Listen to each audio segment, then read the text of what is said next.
Your divine self is your Rosetta Stone that allows you to translate things that come from energies or beings or consciousnesses or spirits or gods or goddesses that are not like you at all, but we are all connected at the realm of in the plane of energy and spirit.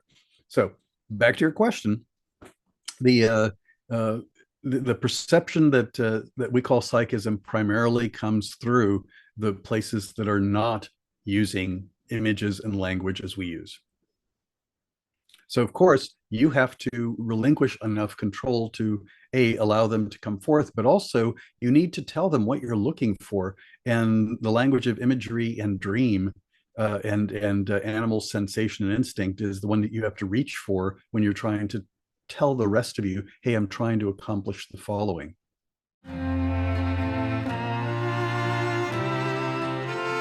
Welcome to Coffee and Divination, a podcast about the arts of obtaining hidden knowledge in changing times. Join me, Joanna Farrar, to chat with experts from around the world on tarot, runes, geomancy, and the many ways divination can help us navigate and plan our paths ahead. We have a returning guest to the podcast today, the wonderful author, astrologer, Wiccan Elder, and ritualist whose works I have admired and learned from for years now, Ivo Dominguez Jr. He is the author of quite a number of books, including Keys to Perception, a practical guide to psychic development, The Four Elements of the Wise, Practical Astrology for Witches and Pagans, and he is the anchor author of Llewellyn's 12 Witches' Sun Sign series of books, which each feature writings by well-respected authors and ritualists on the 12 signs of the zodiac. Almost all of the books in that series are now published and available, and later in the episode we discuss the impetus behind the series, and of course his views on the magic of sun sign astrology.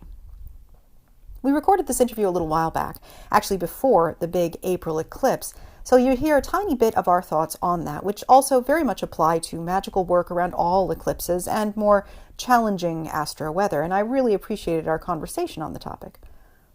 Ivo is, of course, an excellent teacher and a leader in Wicca, and we also discuss training and leadership in the modern pagan world, the importance of understanding and respecting our bodies, and our strengths and weaknesses as we walk our paths, among a number of different topics. As mentioned last episode, I will be presenting a workshop in person at the second annual Plant Cunning Conference in New York State in late July, and details on that are in the show notes. It is a truly beautiful event which brings together teachers and practitioners of magic, herbalism, and astrology, and much more, and I'm honored to be taking part once again as a presenter this year. Details of the weekend are in the show notes, and I hope you'll join us for that. I'll also be a panelist in the upcoming online second Esotericism Outreach event, a Societas Magica online workshop on the 24th of July, 2024. The Society was founded in 1994 as an organization dedicated to furthering communication and exchange among scholars interested in the study of magic, and I am really looking forward to being a panelist, and sign-up information for that online event is also in the show notes. As usual, if you enjoy this episode, please share it with friends, leave us a good review, and to speak more with me, you can always reach out on Instagram at Coffee and Divination. Enjoy the episode. So thank you so much for joining us. I am very, very happy to welcome back to the show our returning guest, Ivo Dominguez Jr., who is someone who I have very much appreciated their work for many years now. Members of my coven very much appreciate his work, and it is a pleasure to have him back on to talk a little bit more in depth about Keys to Perception and some of his other works and his more recent works that he's been putting out with a combination of other authors. So thank you so much for coming back on the show. Oh, I enjoyed the last time, so I'm really glad to be back. Excellent. So I wanted to kind of look at, in Keys to Perception, there is something which I really appreciate in your work, both in this book and in others, which is the importance of warm-ups and the importance of kind of making sure that we practice our scales and that we are going back to our basics, and that is an essential part of all development of all of these different skills. And I was wondering if you could give an example of one of those basics that you feel is important as a warm-up, and also kind of like why you think that is important. Well, all right. For example, I'm going to be doing a reading for a relative later this week, which is a little bit more complicated because there's family stuff, there's connections, and it tends to create a different kind of clouding or change of things. So I'm going to start with a disconnecting kind of warm up, where I'm actually going to try to imagine myself into the calmest state. I'm going to breathe. I'm going to imagine a blank screen, whatever. I'm going to think of all the memories I have of that person and then set them aside. Rather than being ambushed by what I believe the issues are that they're going to want to know about, or the fact that they are a minor and both their parents have given permission for me to do the reading. And there's lots of complexities. So I'm going to think about all the things that potentially could throw me off from getting the right information or taking the right emotional tone because I have so many connections. So I'm going to start basically by identifying the red flags and the hot buttons and desensitizing myself to them. That's not something I would normally do, but even if it was a stranger, I've done it sometimes. If the nature of what I was told ahead of time was what they wanted me to look at, I'm going to take some time to make sure that I have worked on my connection to the issues that they have. Once upon a time, when I was a college student, I worked on actually two different hotlines. And there was a fairly extensive training. I don't know if they do it this well anymore, I'm afraid to say, but we had to have 60 hours of training before they would pop us onto the hotline, which I thought was reasonable when human beings are in distress, on et cetera, et cetera. But a lot of the work of that was becoming aware of all the things that were troublesome for us as individuals. So anyway, and then setting them aside in the same way that when somebody there's a common practice of before going into ritual space, of doing some kind of cleansing or preparation or purification work. And I always tell people, realistically, there's no giant astral squeegee that's going to get the junk off your aura as you're going into ritual. However, you can make an agreement with yourself that for the duration of that time, just like suspension of disbelief, you will choose to set aside the burdens and concerns and frayed edges of the day and say, I'm not abandoning you. I'm not repressing you. I'll pick you right up at the end of this ritual. The same is true when I do divination. So that's kind of a different kind of psychological prep I do. Obviously, if I wasn't doing those things, the things I like to do is wake up all my senses. I will go through every color of the rainbow in my head. I will do snippets of different kinds of music. I will think of lines of poetry that I like. I will think of history. I will think of math. I will basically try to wake up every part of my brain so that it is on notice that you are there and available to supply me with the words or the insight or the paradigm or the framing for the reading I'm about to do. So wake up your brain is probably the most important thing when you're about to do that kind of work, so that those areas are already awake and in connection with the rest of you. Yeah, absolutely. The idea of needing to comparing it also, of course, with how we have to set aside and cleanse to the best of our abilities some of those things that can get in our way for a particular project that we need to go into, particularly if it's ritual or divination. That's very true. For the sensing exercises, I think, I'm not sure which book it's in, but there's a number that you lay out, which I think is ties into another question that I had, which was, I think it's important when we're discussing divination and any type of ritual information and connection, that we are aware of the fact that our senses are far more complicated than we oftentimes in our daily lives understand, and that coming to an awareness of them, it can be as simple as just saying like, okay, put your hands on your legs and actually feel the cloth that's underneath your hands. But it's also a larger process of understanding that our perceptions are not faulty, but they're oftentimes missing a lot of information. And that's an important awareness. And I like that you frequently point that out for people. Yeah. And the thing is that pretty much everything that we sense isn't as it is. I mean, I was giving a talk recently about subtle bodies, chakras, or meridians, the three cauldrons, the seas of ki in the body, blah blah blah. All the things that we have as structures to describe those. And I said they're all useful, but they're all installed constructs. None of them are real in a fundamental way. In the same way that when I look at the table in front of me, I know on a different level that it is a sea of electron clouds and mostly empty space. And even the colors I'm seeing are just a tiny little fraction. I don't know what my table looks like in ultraviolet or in radio wave. So everything is perception is construction. Sensation is raw material that which is whatever our senses are capable of reacting to. But perception is an act of creation. And the more we realize that it's an act of creation, the more flexible it becomes. And also, show me more detail. In the same way that we can shift our depth of focus so that something is in sharp focus and something is now blurry in the distance, the same applies when we look at information that we're processing for answering a question or trying to perceive a spirit or trying to perceive somebody's energy bodies. So that if somebody says, well, I don't see anything, or I see it's just blurry, or I'm only picking up noise, then shift around and see if you can find the place where it suddenly goes into crisp resolution. I think that also then ties into the idea that we each have senses that we are more or less naturally inclined to favor. And yes, therefore, there's that balance between, do you work on trying to develop the ones that you are weak in, or just lean hard into the ones that come to you easier? You know what I mean? Well, I am going to say, I'll tell you what I do, but your mileage may vary because different times, like right now I'm wearing contact lenses. I wear glasses sometimes, contacts other times, and frankly, it depends on my sinus pressure that day, which one I'm likely to choose, or my allergies.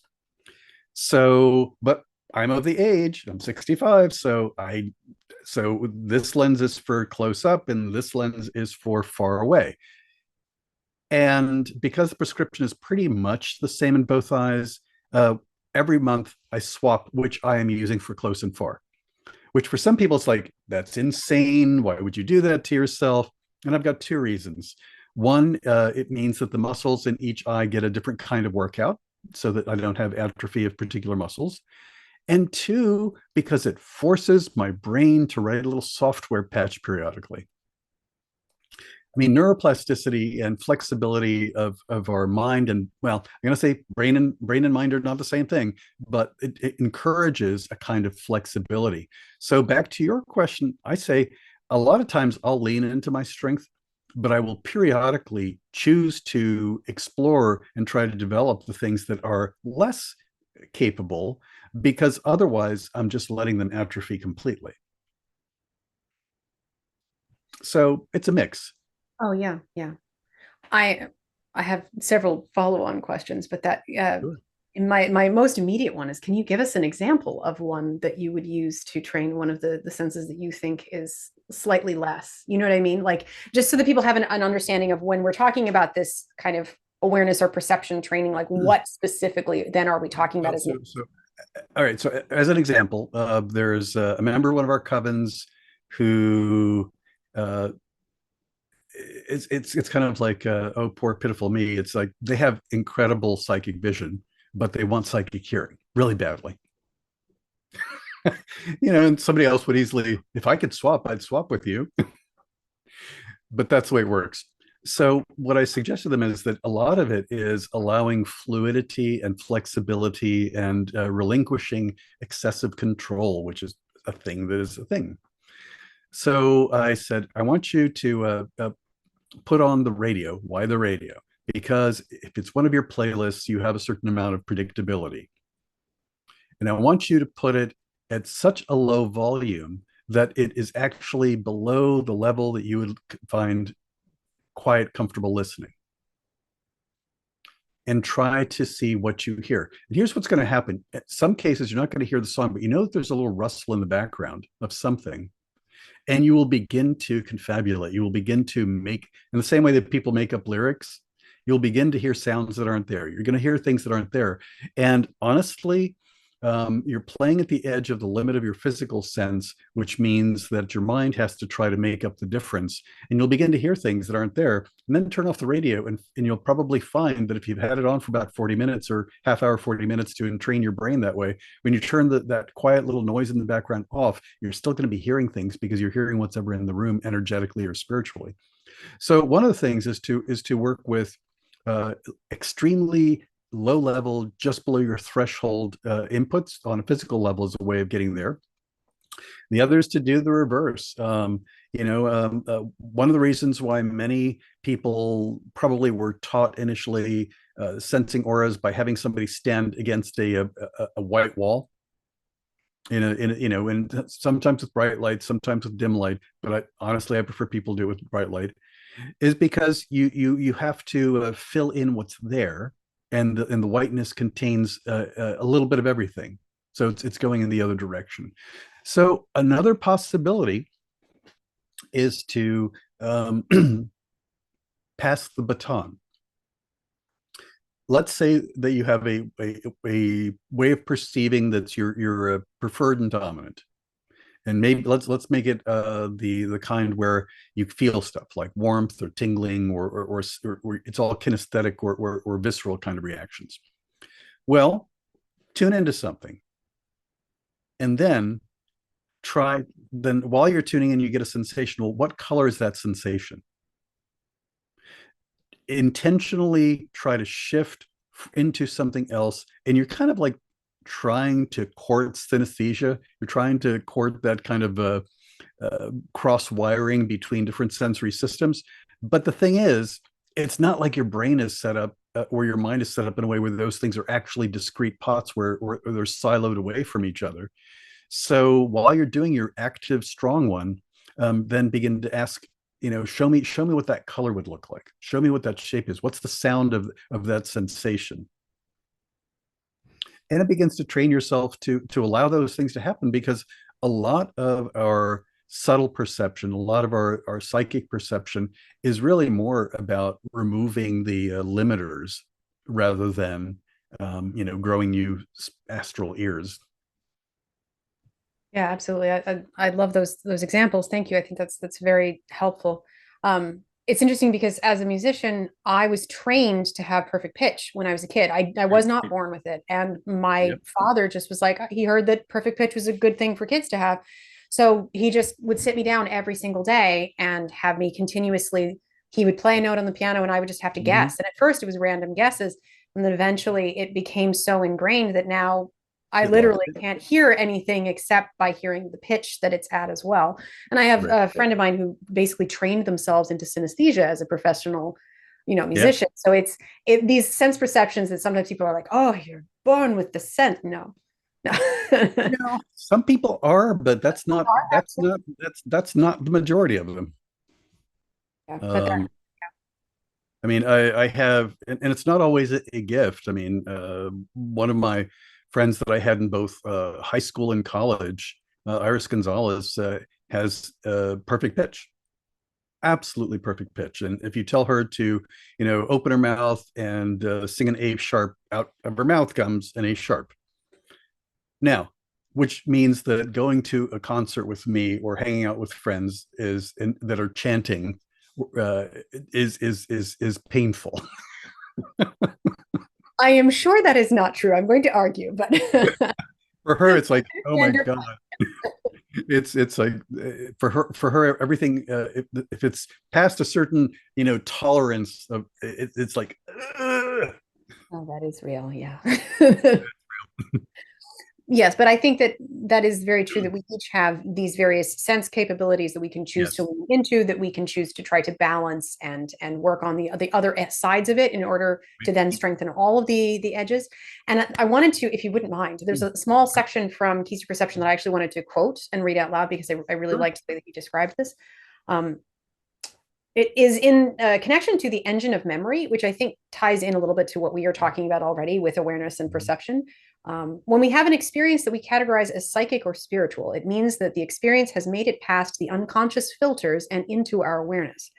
Psychic development is not so much the development of the subtle senses, they are already there, but it is the development of conscious awareness of those senses. Some of the techniques to open the psychic sense are actually aimed at changing the template, the filters, the sorting algorithm used by the unconscious self. So something about changing that idea of changing the template, the ways that our subconscious is interacting with our conscious self is part of what this training is. And I was wondering if you could just kind of talk a little bit about that. I found that fascinating. I'm going to add a thing to it and kind of swip back and forth between the two of them. When people talk about integrating all the layers of self, 4 different traditions, 3 parts of self, or however many parts of self there are, honestly, the reason that capabilities and talent and adepthood and all those things come with that integration is because all the different layers of you are no longer acting as separate nations. So that it's more a question of opening the lines of communication initially between different layers of you. Since, and I always jokingly say that the part of me that's talking right now and that is listening to your questions and responding is the junior partner in the firm called Evo. And that I'm actually quite aware that the parts of me that are more expansive and more tuned into the universe are both above and below the part of me that's speaking right now. But I can, and I used to use this exercise for a variety of reasons, and a variety of things. But I would imagine going inwards, going to my inner landscape, and sitting at a table for 3 and having tea with my lower self, middle self, and higher self gathered together to speak to each other about what we're trying to accomplish.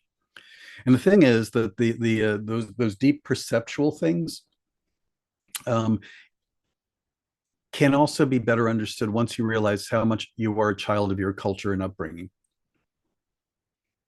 And that's the, I'm not going to, everybody disses the middle self or the rational mind, but that's the part of you that can untangle some of these things. And then the higher self, divine spark, whatever's the part of you that can actually, okay, how about this? Your divine self is your Rosetta Stone that allows you to translate things that come from energies or beings or consciousnesses or spirits or gods or goddesses that are not like you at all, but we are all connected at the realm of in the plane of energy and spirit. So back to your question, the perception that we call psychism primarily comes through the places that are not using images and language as we use.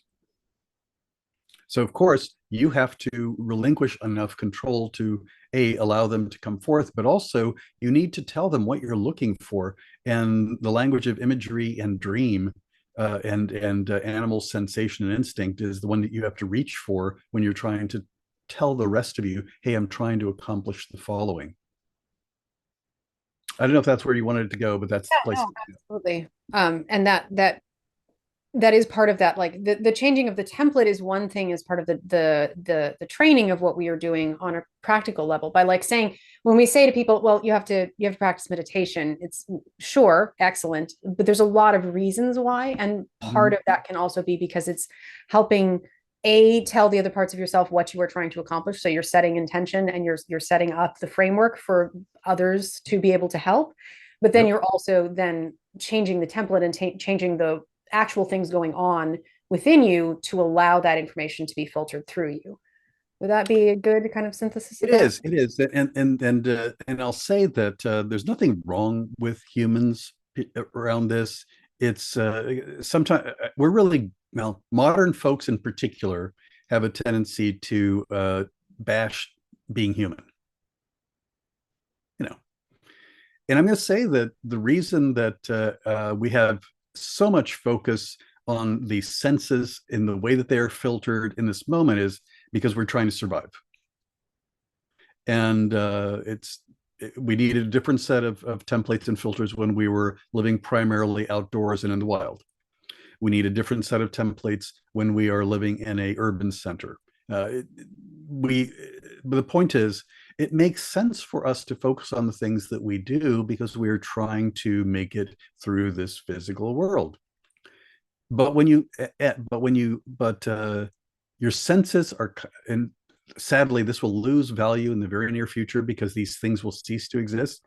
But in the realm of printed newspapers and printed magazines, as opposed to digital formats, even though digital formats also have their own limitation, there were only so many pages for every edition of the newspaper and so many words that would fit, so that the editors had to decide which were the most important stories for their purposes to be printed and how many words for each one. You know what? That's what happens every second, every nanosecond with your perception of the world. You are trying to see which things are the most important news of that moment. Well, if you start convincing the rest of you that it is just as important to you when you sit down and say that we are in a safe space, we're not walking around in the wilderness, we're not walking out into the world, and you're feeling safe. By the way, even though sometimes fear or shock or trauma will cause psychic stuff to occur, it really is the wrong way to do it. It works way better when you're feeling comfortable, because then other parts of you will actually listen to the message of, I want to see this, or I want to hear that, or experience that. And it no longer feels like they're having to delete something that seemed more important out of your sensory field. Anyway, I think that cultivating a sense of safety and having a dialogue around when I am in these states or when I say the following, it's one of the reasons why in so many traditions people make a point of ritual acts that are about getting yourself into the right headspace.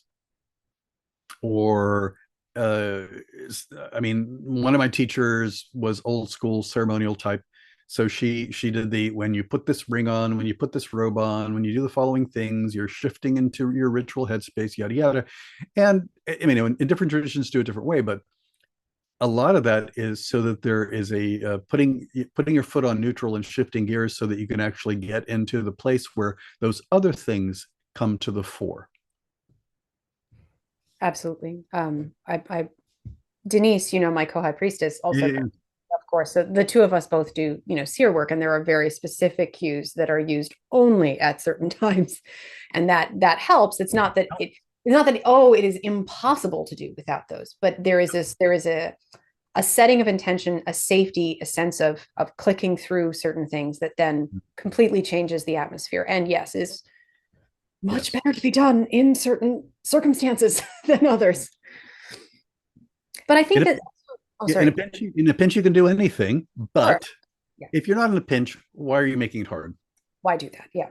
I completely agree with you, and I appreciate the mention of that positivity and that necessity of being positive on the nature of our humanity, because I think that is something that can quickly get lost in occult conversations about just constantly searching for things that are outside of that realm, where we are incarnate humans, and that is our gift, and therefore we have to also still take seriously the things that we need to as just human beings walking around in this incarnation, which is a really good thing. I'm very positive on that. Mm-hmm. But it's also, I think, why I like permaculture, because there's a certain positivity around what humanity can create, as opposed to a certain distancing and saying, well, if we were less like humans, then we would be better. And it's also kind of like waking up positivity of what we can create without denying, other aspects of ourselves or the world itself. So yeah, it's very. Have ever given you the software update story about how all the stories about the fall or humanity being, a mess can be explained as a software update? Oh, please. I love it already, but yes. So okay. Probably most of the listeners have had the experience of your computer says you absolutely must update the operating system. You can no longer, or if you want to run that new program, guess what? So you allow it to happen. And so there's this huge update, and suddenly, oh my God, I can't use that program anymore. I'm going to have to buy a new one. And it doesn't, and nothing is where I expect it to be. Nothing works right. Everything is hell. I hate this. I hate this. I hate this. And then after about, depending upon the person, a couple of weeks to a couple of months, how did I ever live without all the features of the new operating system?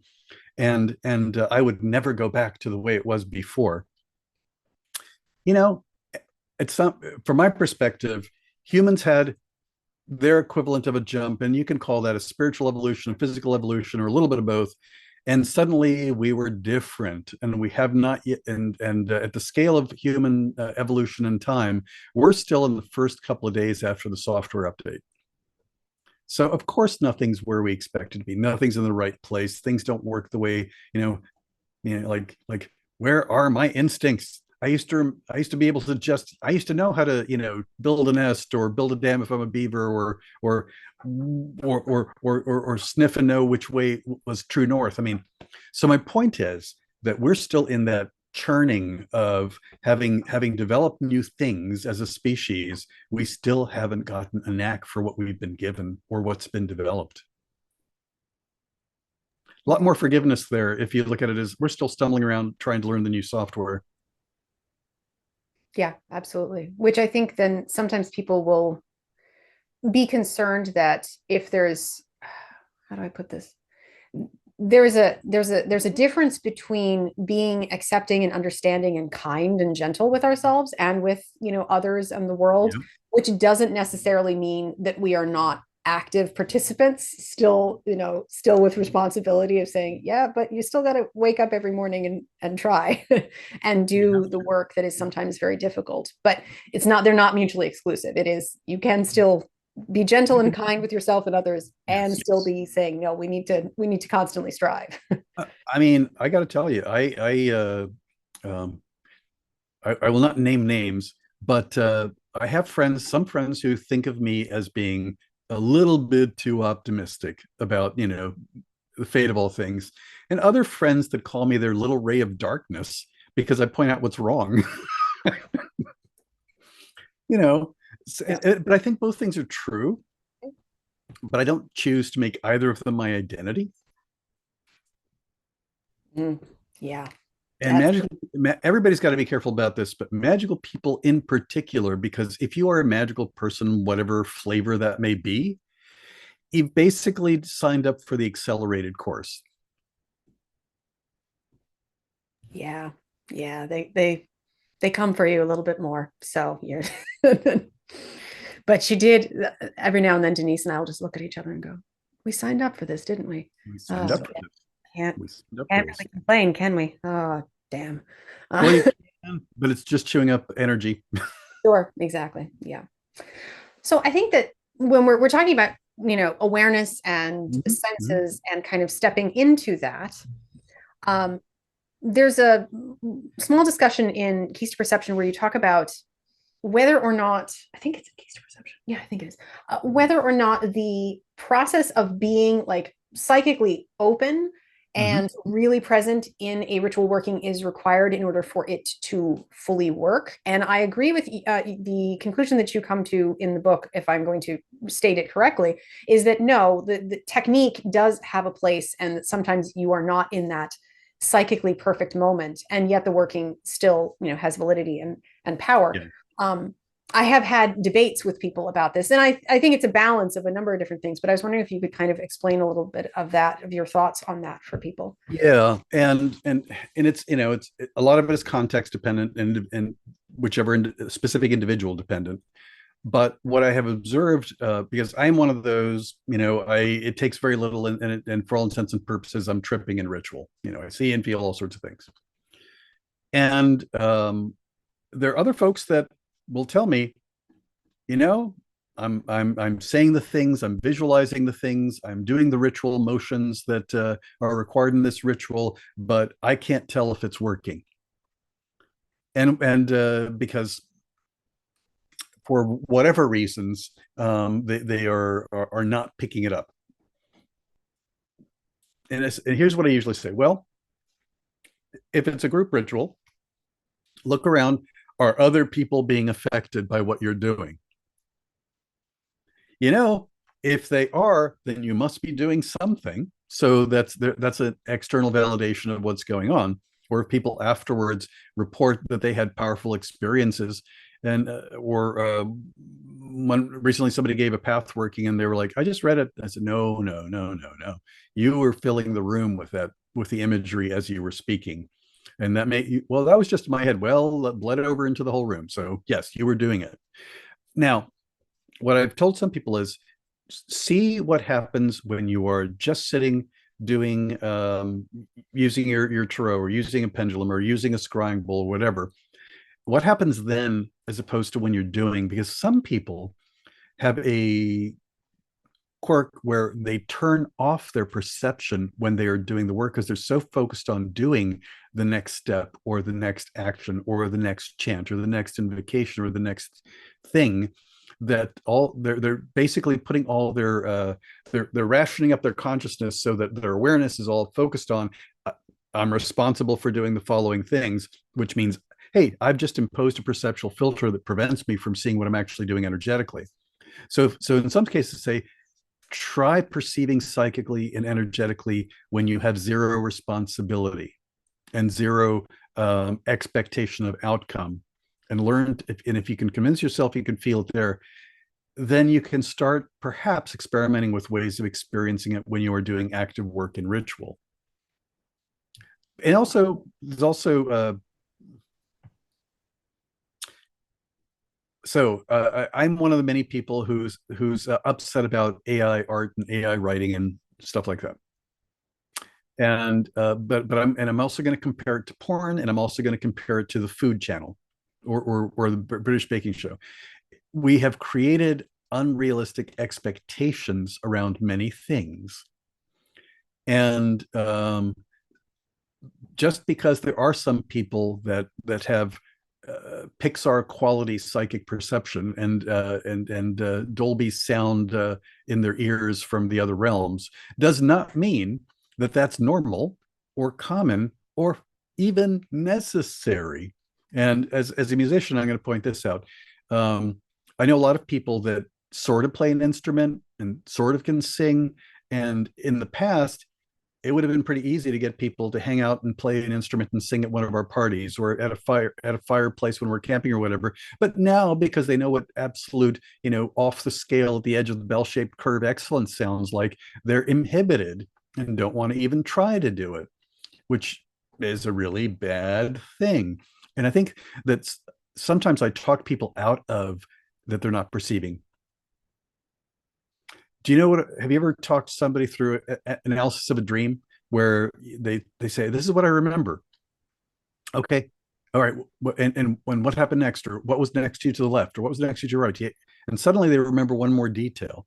Sometimes I will do the post ritual or post working. I'll do the tell me what you saw. Well, I didn't see much. I saw this, or I felt this. Okay, and when in the ritual was that?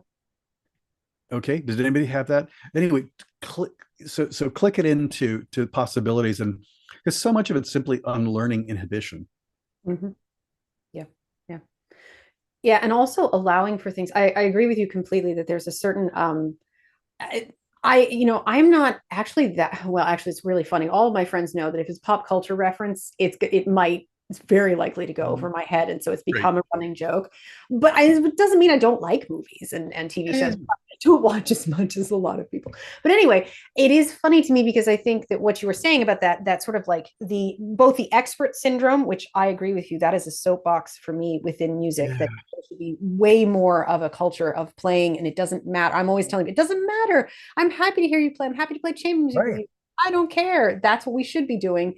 You don't have to have gone to Juilliard, and you also don't need to have these expectations of your ritual experiences being like a Harry Potter movie to actually have that reality. But it does take the time to walk it back and analyze it and say, yeah, no, that's fully an experience. But people tend to think that it's I guess it's a form of comparison where it's like, well, it has to be somebody else had a more dramatic experience, therefore theirs is real and mine is I guess I saw a bird fly at that one moment when I called the god. It was, yes, that's very valid and important. That's important. Yeah, yeah. I think that with that still though, there is the understanding that there's a process that people have to go through in order to sort of get to the other side of some of those expectations. For some people, like you said, that process is about looking to the small and kind of really taking value in that and then building from there. There's also, I think, the opposite, where some people can be so overwhelmed with the amount of, bells and whistles going off in their head and in their experience that they can either lose track of what the point of what they were doing was, or lose track of who and what they're doing the ritual with. So then it can be too much. Like, are there ways that you encourage people to help be able to calm that down, or ways that you see that can go overboard? Yeah, and indeed, if too much is also a problem in terms of perception. I'll start there and then walk it back a little. So let's pretend that I have a red spotlight for a theater, and I've got it on a rheostat, and it's old school, so it's got a red gel in front of it instead of being an LED one. And I'm turning it up, and it's getting brighter and brighter and brighter, and the red light is filling the stage. But here's the thing: because of the way our senses work, both physical and subtle, past a certain level of brightness, we stop seeing red and it just goes to white because it has overwhelmed our senses. It's still red, but we can no longer see the red. So for some folks, the reason that they walk around and say, I can't feel anything or I can't see anything is because they've had the experience of too much all at once and then have preemptively shut down as a safety thing. By the way, it's one of the things that happens for other reasons when people are doing guided visualizations and they go away, because in some cases they're actually tired, they need some rest.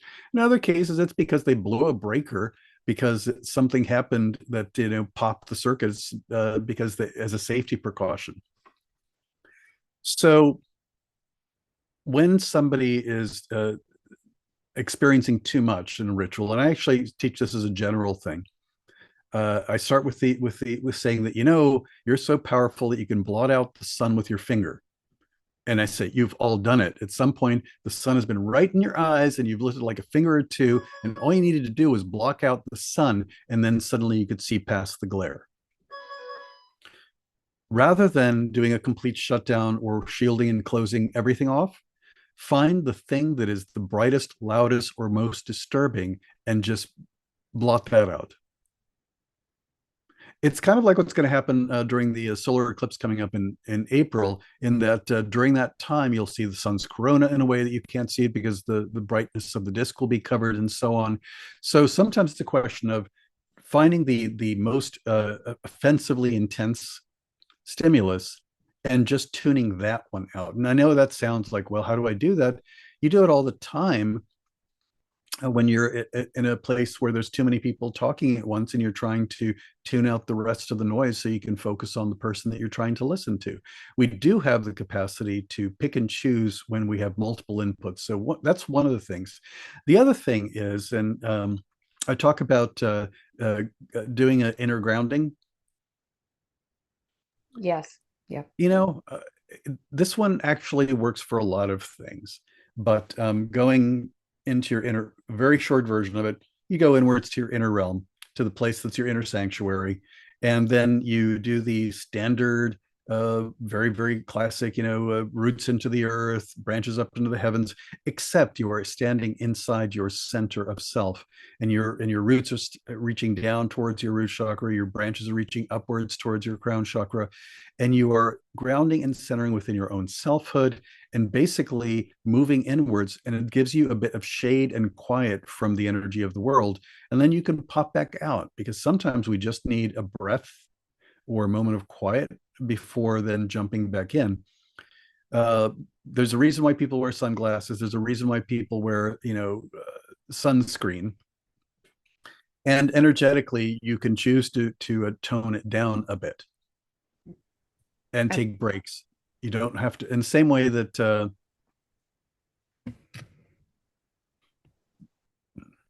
right, let's say somebody is moving and raising in a lot of energy. If you're moving and raising a lot of energy, that may cause your psychic senses to amp up. And it will also make you more sensitive to overload. So if possible, tone down what you're doing to see if the amount of energy you're moving is. Now, I'm going to say people can grow and develop. But so every day and every ritual and every action is who you are in that moment. And if it's too much then it's too much then. The next day, the next week, the next year, it might be that threshold is in a totally different place for a variety of reasons. And if you're developing over time, you can manage more without frying. But the goal is not to fry. Absolutely.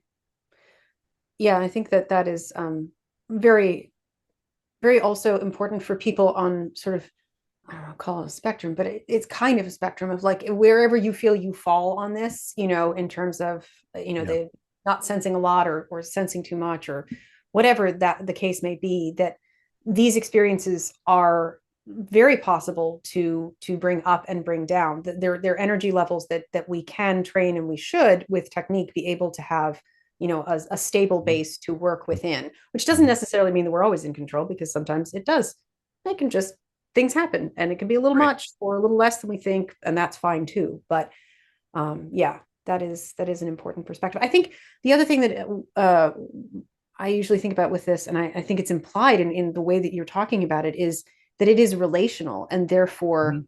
it's different in every moment. And that also means having that awareness of the back and forth of whoever you are doing the working with, whether they're other people or spirits, still Mhm. others. So if Others. that is, if there's too much sound, then you can't hear the other people talking in the room. At all. So yeah. You can also scare yourself in the following way. Um, on more than one occasion, I've had someone who tells me that a particular spirit or divine being followed them home from the ritual, or they were engaged in some kind of contact with that god, goddess, spirit, whatever. And I'm not even talking about divine embodiment, though it's worse in those cases. And the person's like, they haven't left, they won't go away. And it's kind of like you have an after image. If you look at something really bright, you have a little dot floating around in your sight for a while because you were overloaded. Or I'll give the PG 13 version of this one. Once upon a time, I may have been at a gathering of witches at a camp out event where it was clothing optional because the ritual was going to be clothing free, and I sat down in one of those awful aluminum chairs, and when I got up, my backside looked like Belgian waffle because all the metal, imprinted in my flesh.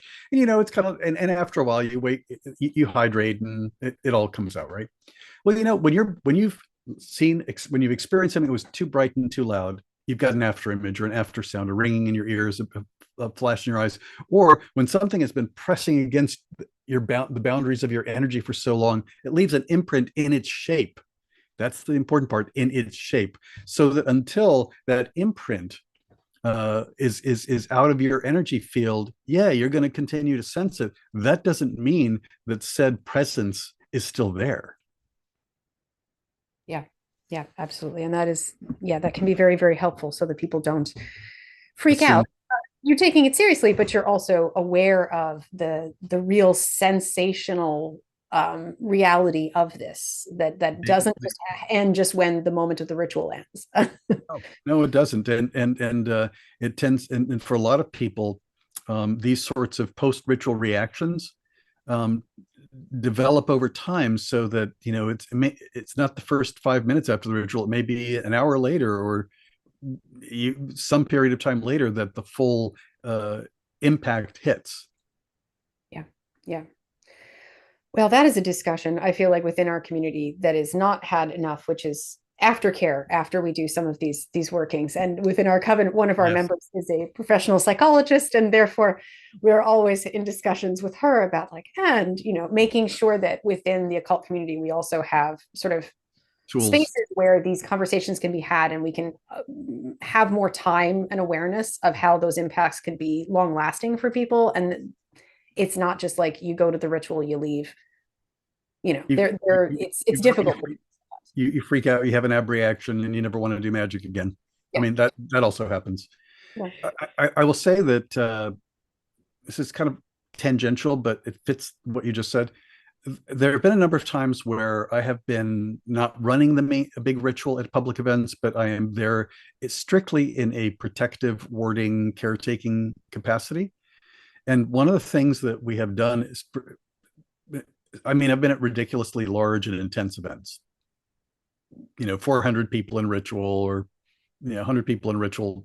And there's in addition to having people watching and helping people process or caring for them afterwards, there's usually an area where there has been a bit of sacred space carved out at the edge of the main ritual or outside of the main ritual, that is a quiet space where it's so that they can retreat from the ritual, sit down in a place that is not bombarding them with basically warded against the ritual.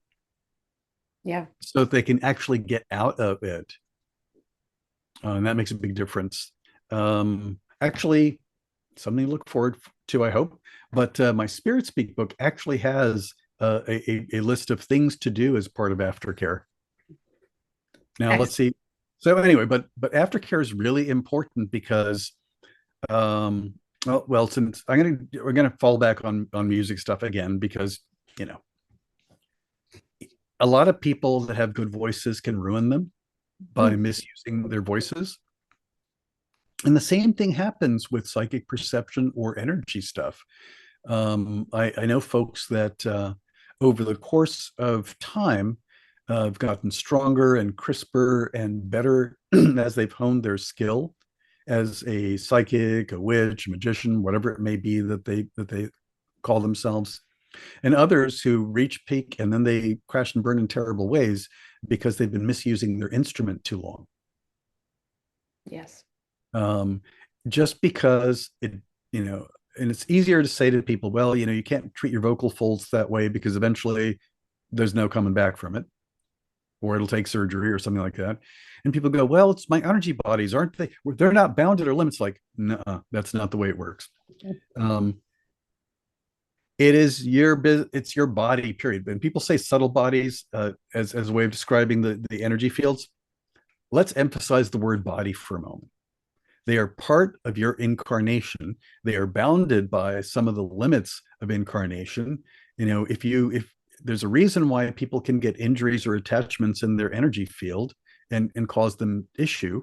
So no, you have to treat it the same way you would treat your physical body. The rules might be different. The recovery protocols might be different.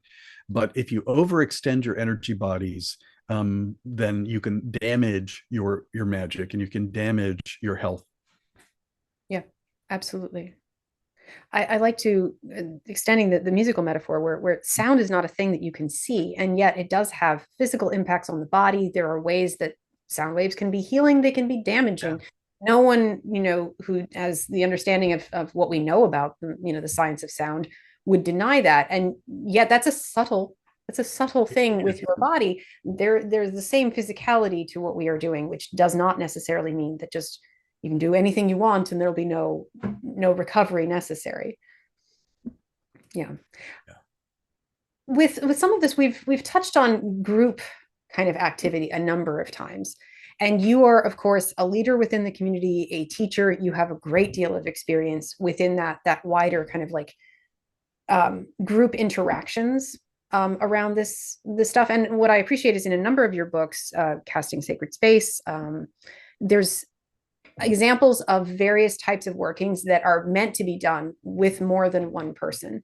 Mm-hmm. Which takes an awful lot also, though, of managing interactions and managing people's strengths and weaknesses. I mean, I am a believer that as long as the group dynamics are healthy, which can be an issue sometimes, but when the group dynamics are treated seriously and healthy, that we can do a lot of things magically as groups that we cannot do as solitaries. And I was wondering if you could kind of speak to how you feel about the balance between people, kind of learning on their own and being solitaries, and what the advantages of coming together in these ways are. Well, first I'll acknowledge that there's a lot of bad groups and there's good groups. That's simply the way it is. I think that we have a bit of a problem because the number of people that heard about and got excited about and interested in magic of any kind far exceeded the pace at which we could produce people that were actually raised and taught within organizations or groups. So there's only so fast you can make teachers, and there's a winnowing out process of that as well, so that the population explosion of people interested far exceeded the number of teachers, which meant there was a ton of groups that came into being with people that had zero training or partial training. And one of the hidden flaws, I mean, I'm all for self-training. I'm all for people doing their own thing.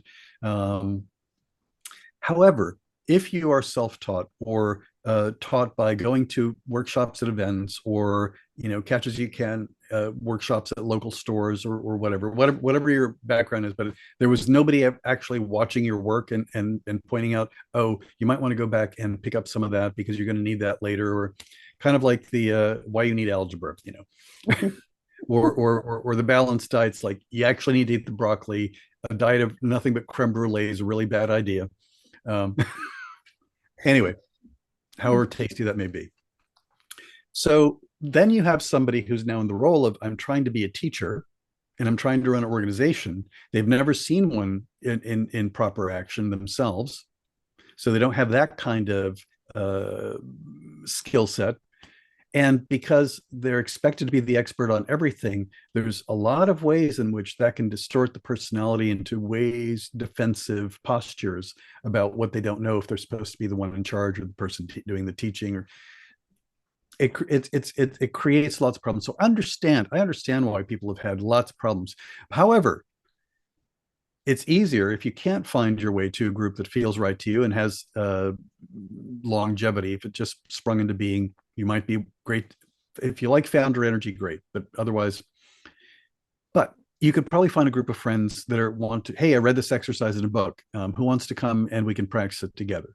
Which changes the dynamic. It's no longer this is my guru, my teacher, my priestess, whatever. It becomes a different kind of scenario. And in the absence of people that you can do actual things in person with, then at least find people to talk to that are, whether that's a Zoom call or online. Please don't use, and by online, I mean emailing people back and forth, or setting up your own chat. There's very little wisdom to be found in Discord or Facebook or TikTok or any of the places where people end up going. But there's also ways to modify most of the exercises. I mean, there's an exercise that I teach for people that are part of our caretakers, guardians, protectors within our tradition. And sure, we get together, but that's a subset within a subset, so we can't physically all get together all the time. But one of the things to do is that, how do you know if your wards and shields if your shields are actually working? Well, you could, yep, they're there, they're shiny and bright. It's like, do you know how strong they are? Are they resilient? Are they flexible? So we will actually get together and actually do some sparring where we try to poke at each other's energy to see what that feels like as a test. But you're at home and you can't get around to doing that. Thou shalt take a large pointy quartz crystal or whatever you have, and you will charge it with as much energy, and you will program it to put this laser beam of energy out. And you're gonna put it at the edge of the table so that it's pushing this big energy beam, and then you're going to go up and push yourself towards the table and see what you feel and how you interact. You or create the most solid cast circle or warded space you can imagine, and then from the outside, or step through it and see what you feel. You can still figure out ways to try to test yourself or challenge yourself, because really growth only comes from challenge. We have to exceed our current proficiency level just enough to trigger growth, but not so much that it triggers damage. Yeah, absolutely. And I think that ties in with something that I think, whether you are, it can be easier with a group of like-minded friends, I think, for some reasons, but that treating magic as real involves investing time and energy in practicing, which doesn't necessarily mean that you're practicing it when you desperately need to help with a healing, for someone else, because that's wonderful. And of course, healing magic is a huge and important task, but the skills that you need to be training before you desperately need them. But that means that takes the time to build into your day, into your routines of life, the energy of practicing it and not just using it on an occasion. Yeah, and even if you're not a member of a group, Mhm. having study buddies or workout buddies Yes. is a way to generate accountability. Because just because you put in your calendar, oh, I put in the calendar, I can ignore it. But if you've arranged to chat with somebody about it, or whatever, then you have somebody else that, hey, if I don't do it, then they're going to be bummed because they don't have somebody to compare notes with. So yeah, I mean, there's the human accountability thing of if somebody else, honestly, I'll tell you a trick that it's a it. By the way, I almost always tell what my agenda is or tell what my tricks are, because I feel like I'm doing something naughty, but at the same time I'm kind of like being transparent about it. So one of the things that all our covens have to do is they have to do X number of open to the public rituals Yes. every every every year. And part of it is because it's community service, because people don't have enough opportunities to experience ritual. But there's another thing. They try to do better if they're going to be doing a public ritual in a way that they've gotten, especially the covenants that have been around a while. It's like they're too comfortable with each other. so Mhm. they so that unfortunately, if it's been a while since they've got a new member or two to shake up the dynamic, uh, when you when you then have to do a public ritual, oh, I have to remember to dot all my I's and cross all my T's, and yeah, actually be prepared, as opposed to, oh, we're all friendly, we know each other, we've done this ritual 1,000 times, we don't have to be as crisp and on the point on it. Yeah. And it's a totally different experience to have to lead four people who may have no context for what you're going to do. So you're going to have to be able to explain that. Oh, So you only learn it when you have to do that way. yeah. No, that is very, very true and very good. That's awesome. Um, I think that we've been talking about groups and study buddies and how important it is to reflect with one another and learn from each other. And you have been putting together a series. Are all of them out yet? I don't, because I haven't read through all of No, no, no. So Capricorn, Aquarius, and Pisces are going to come out June, July, and August. How about this? They're all written and done, Oh, but they're all written and done. But Llewellyn's putting out the Witch's Sun Sign series. I'm the anchor author, so I wrote about half of each book, and also rode shotgun and cat herded the contributors for the other half of each book. My half is the general astrology and stuff, and the other is lived experience primarily on the part, and spells and recipes and whatnot. And there's only so many more books their printer is capable of managing, in addition to all the other books they're putting out. So now, in the best of all possible worlds, the series would have come out all at once. All 12 are done, and they're released as a set. Not financially feasible. Sure. But they also wanted them to come out as soon as possible, because I mentioned the evils of AI. Multiple publishers that I am, where I know people that work at their offices, have said they've had situations where they pitched an idea, the author has begun the process of soliciting for contributors online for an anthology or etc., and then before they can actually get it out, somebody has taken the idea and produced a bad AI version of it and stolen the idea before there was time for the process to actually, you understand what I'm saying? wow. Wow. So I was encouraged to move as fast as possible in this, but also, I always like to reveal my agendas. This is also part of my not so hidden agenda of encouraging more magical folks to become aware of the uses of astrology in their magic, and to also make it more accessible, because oftentimes people think of astrology as, I can't do that math, or, oh, it's the learning curve is too high, there's too many details, nope, nope, nope.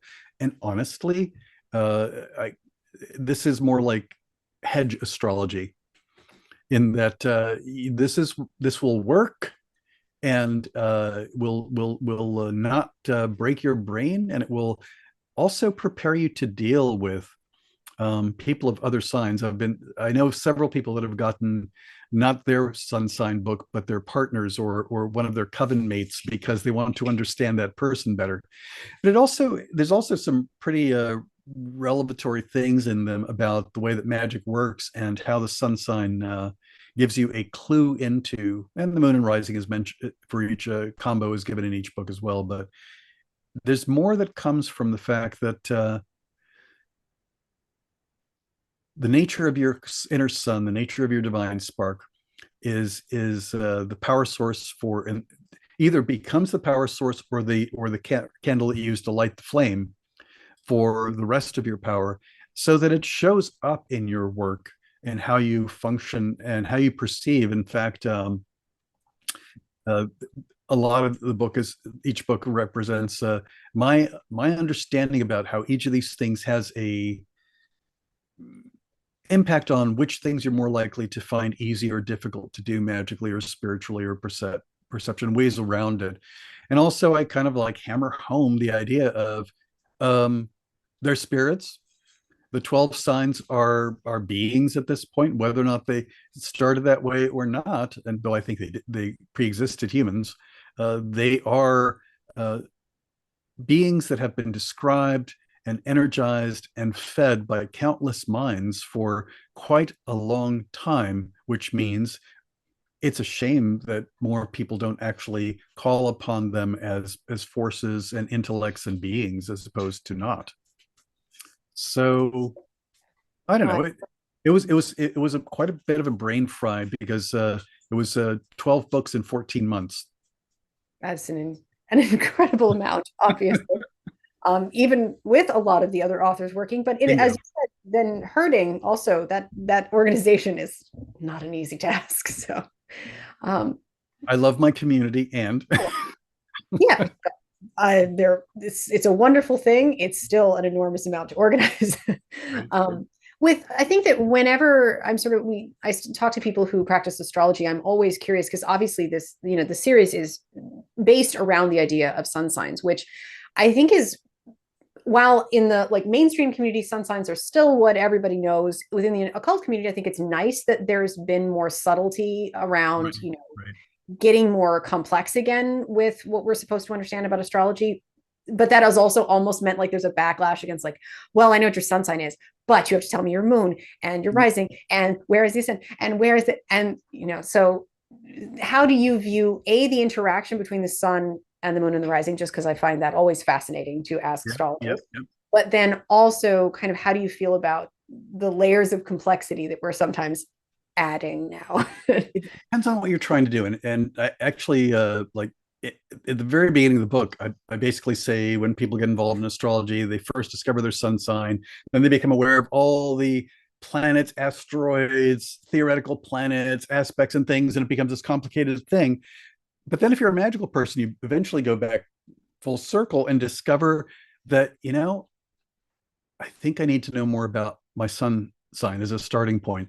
I think it's that big sweep is kind of like, hopefully, what happens when somebody discovers the 4 elements, and then they think they've got it, and they kind of abandon it as, oh, this is such basic stuff. And then they eventually circle back and go, oh, simple and elegant and fundamental also means foundational. So I'm hoping that that's the direction it takes, and because ultimately the sun within is where your power stems from. It's your connecting point to whatever you consider to be the source of life, energy, power, and so on. It lights up all the pieces within you. It lights up all the planets and things, that the inner sky within. The microcosm of the universe that's within you is present, and it's lit up by your inner sun. So, but there's a difference between using astrology for predictive purposes, for self-analysis, and then you have to adjust your perspective when you're trying to use it for improving your magic, or your psychism, or your capacity to commune with particular kinds of powers or energies. But the part that I think is most lacking,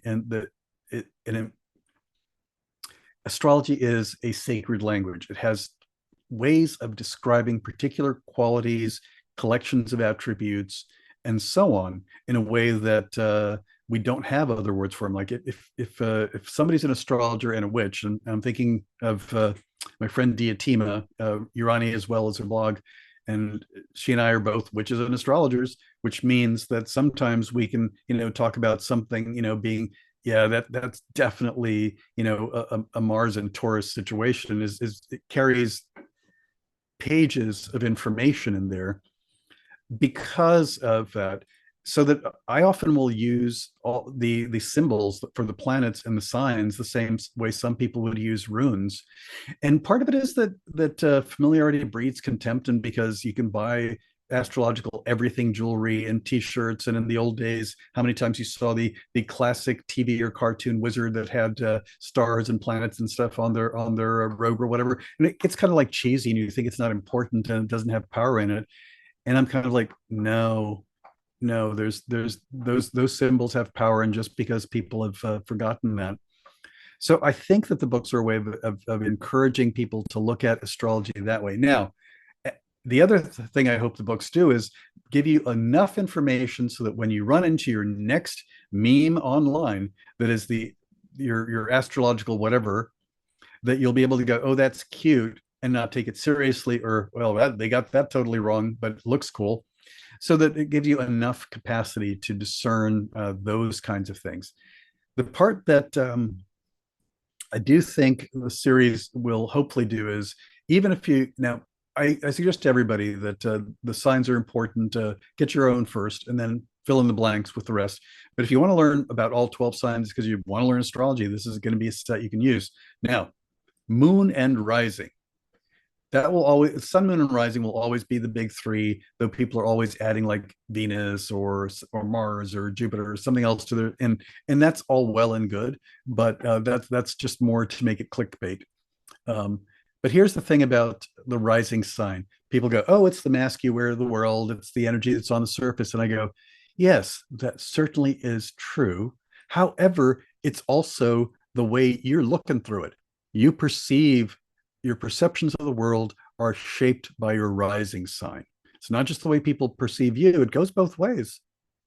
So that knowing more about your rising sign also tells you something about which are your default perceptual errors, or certain kinds of implicit biases or choices that you make around seeing things. So it also is, from a magical perspective, the rising sign tells you something about the nature of that person's energy field.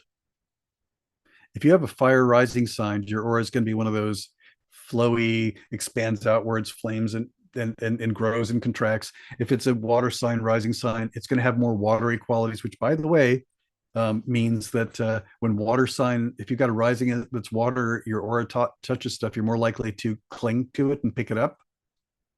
Things dissolve into the water. Anyway, and if it's you have an air rising sign, and your energy's worked up after a ritual, you need to go dead still inside and just be totally zen, because it's only when air is still that the dust and debris falls out of it and the air is clear again. Anyway, so there's a lot of ways to use it.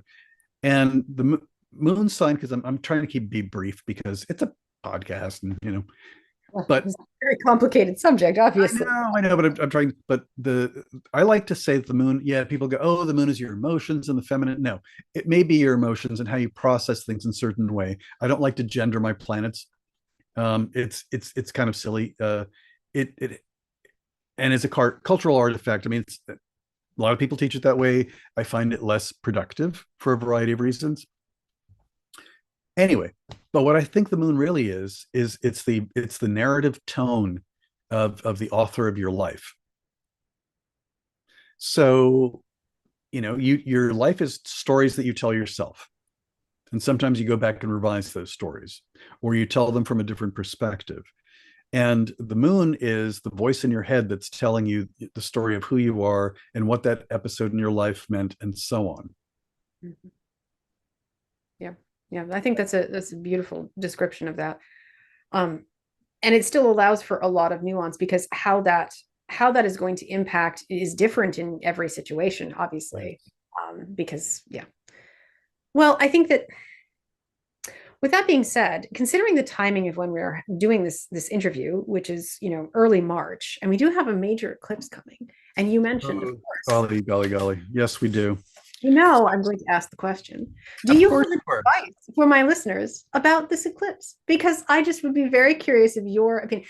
It could be a larger question because, of course, then it ties into a question of how do you think about eclipse magic? There's people Which is that always controversial when always people controversial, no matter what. always controversial. You can kind of take my question about the April eclipse however you'd like. I will start with the magic controversy first, because I have a way to appease all sides or none. Fantastic. Okay. So I've rarely done eclipse magic, but when I have always engaged the assistance and help of gods or goddesses that I believe have my back. And the reason I do it that way is that one of the ways of looking at it is that an eclipse happens when the sun, the moon, and the earth are lined up perfectly. Okay. Eclipse energy is like trying to drink out of a fire hose rather than the garden hose. Yes, that's very descriptive. I completely agree.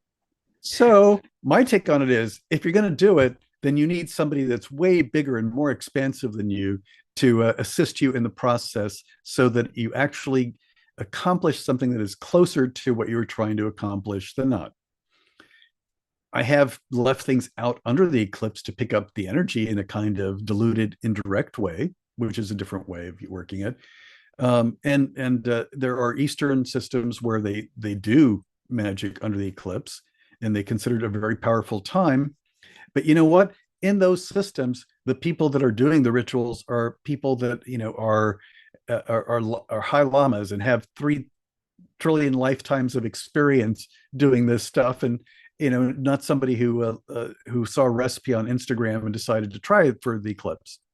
So eclipsers. Now, I'm going to add another layer of woo-woo scary fun to this one. Okay.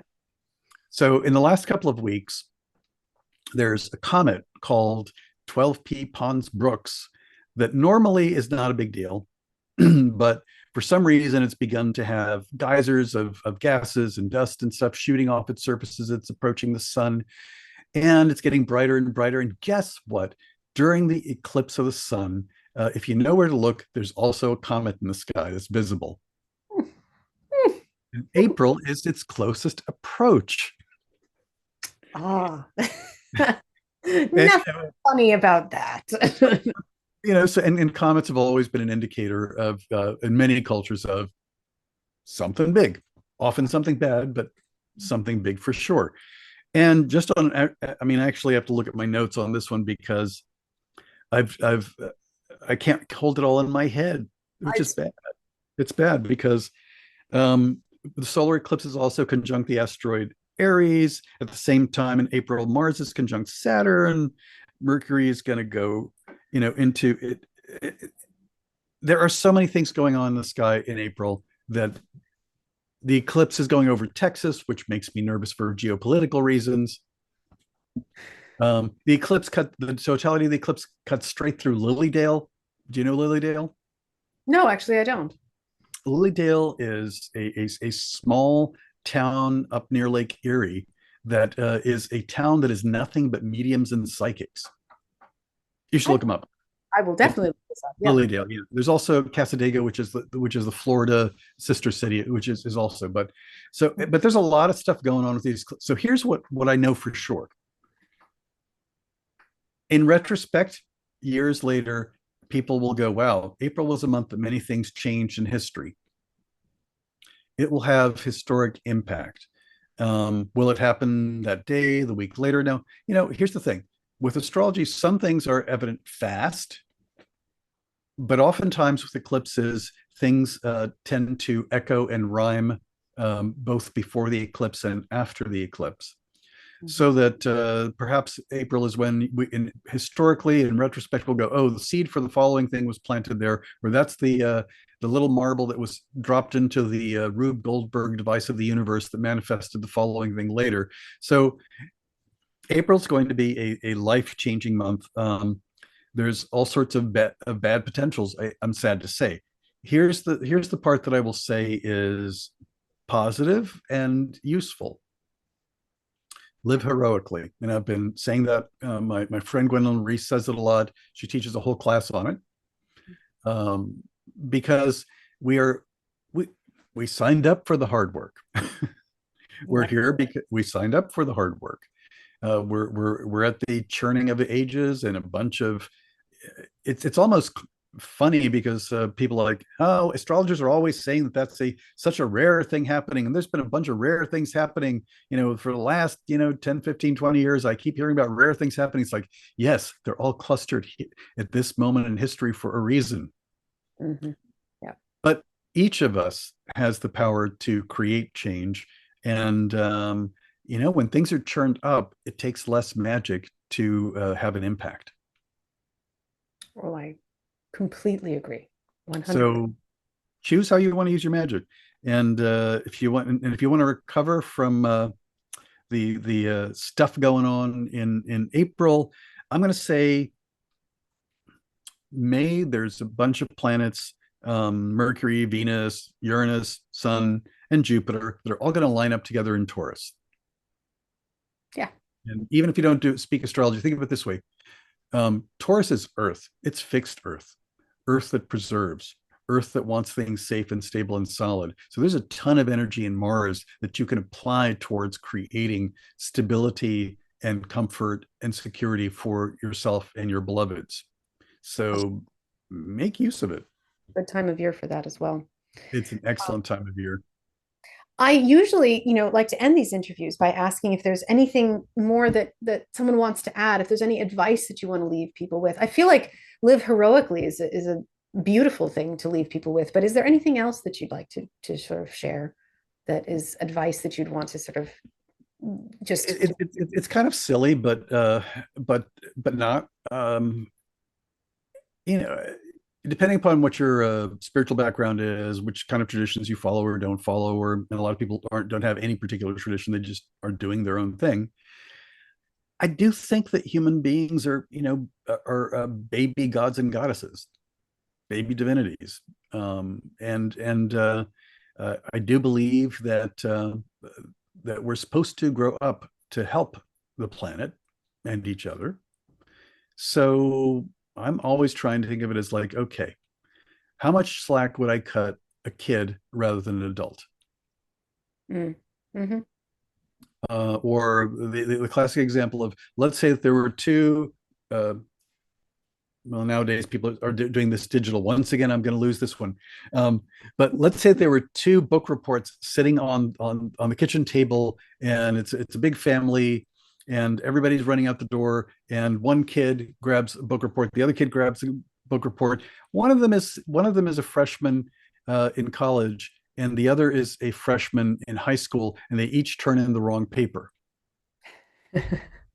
So the kid who is a freshman in high school who turned in a college level book report is going to get nothing but praise and, oh my goodness, what an advanced kiddo. And their poor sibling, oh, how did you even get into college? Because we're judging the work by different criteria. And if we'd swapped them back, I'm going to say they would have both gotten A's within the context of expectation. So I try to look at people and situations and try to decide which criteria am I using to discern or judge. And I think it's kind of impossible for us now to be judgy. That's built in. Mammals judge. But am I using the right criteria? And that applies both to me and to the people I work with and to the world. And that doesn't mean that I won't come down and be extremely harsh at times, but I will have at least processed it as, am I looking at it through a fair way of deciding? Absolutely beautiful. Yeah. And giving it that time to really be conscious of that, I think, is beautiful. I'll say one last thing and then shut up. No. I was on a panel at a conference, and a couple of people said stuff, and after the panel, somebody came to me and said, I was really unhappy about what so-and-so that was on the panel said. And I said, why? And they looked at me and said, why didn't you address it? I said, I'm going to wait about 3 to 5 to 6 weeks after this event. And I'm going to do a bunch of posts that respond to the point that was made without naming the conference or naming the individual or even the context, because the goal is to put out information that is going to be heard. And if I had said something in the context of that panel, the only thing that would have been heard is that I'm having a conflict with one of the other panelists rather than getting my point across. Yeah. Yeah. Yeah. Knowing that the most efficient way is not necessarily the way that is in the exact moment that it happens. Or as emotionally satisfying. Mm. Actually, if it's emotionally satisfying, I'm automatically suspect. Danger. I have a moon in Scorpio. Every Scorpio is me. So I'm like, what do you mean? I don't understand. I have a moon in Scorpio, which means that if my immediate response is, oh, it would be so emotionally satisfying to lay out all the reasons why their argument isn't good, I'm going to wait and not going to do it then. Nope. Yeah. Timing. And bite my tongue. Kairos, timing is everything. Yes, it is. Well, so there is, of course, the series that we have discussed that is going to be out there. I will put links to everything in the show notes, and there is your other fantastic books. You mentioned Spirit Speak will be is in process. Is there anything else you want to share with people or tell people about? I'm also putting together a book that's the companion book to Keys to Perception, which is all about raising and shaping and moving energy. And that one was on the side burner because of this project, but it's now on the front burner. And I've also, because I can't do just one thing at once, I have another book that's basically, I don't have a working title for it or which publisher I'm going to send it to, but it's basically kind of like, excerpts from my personal book, Shadows. So it'll be rituals, spells, techniques, things that I have taught many times in covens or classes that don't end up in the books because there's not like an easy way to shoehorn them in. So it'll be more about a book of tech and technique and recipes. Wonderful. Well, I will be very excited for that. And when one of these things comes out next, then I hope we'll, be back to talk about it, because it is always wonderful to have you on the show. And I really appreciate your time and the work that you do, obviously, as many, many people do. So thank you. It was fun. All right. That's wonderful. And I will see you next time. So thank you.